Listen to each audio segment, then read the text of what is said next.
ღაზის სექტორის მოსახლეობა სასმელი წყლის მოსაპოვებლად იბრძვის. უმძიმესი დეფიციტის გამო თითო ოჯახი მხოლოდ ერთ ბოთლ წყალს იღებს. წყლის ეს რაოდენობა კი არც ერთი მოსახლისთვის არ არის საკმარისი. ამიტომ ისინი იძულებული არიან მარილიანი წყალი დალიონ, რისი ხანგრძლივი მიღებაც ჯანმრთელობის მძიმე დაზიანებებს იწვევს. ოჯახებმა ხშირ შემთხვევაში ერთი ბოთლი წყალი რამდენიმე დღის განმავლობაში უნდა იკმარონ.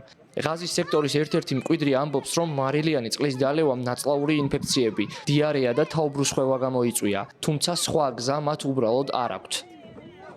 ვიტანჯები, თუნდაც მარილიანი წყლის მოსაპოვებლად დღეების განმავლობაში უნდა ველოდოთ ჰუმანიტარულ ავტომობილებს, თუმცა არც მათი მარაგებია საკმარისი და განა რამდენს უნდა გვეყოს ის 5-6 ლიტრი წყალი. ამიტომ მარილიან წყალს ვეძებთ. ის ხშირ შემთხვევაში ნაწლავურ ინფექციებს იწვევს. ჩვენ წამლებიც კი არ გვაქვს, რომ შემდეგ ამ დაავადებებზე ვიმკურნალოთ.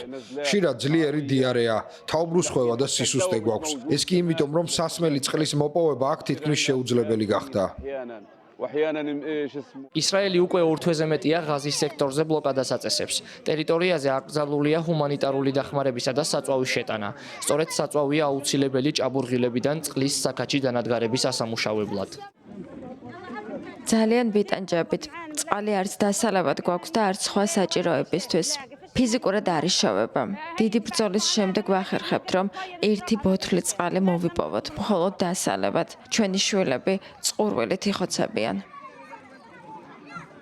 ტერიტორიაზე შეწყვეტილია ენერგიის მიწოდება. წყლის გასაფილტრის სადგურები კი ელექტროენერგიის გარეშე ვერ იმუშავებს.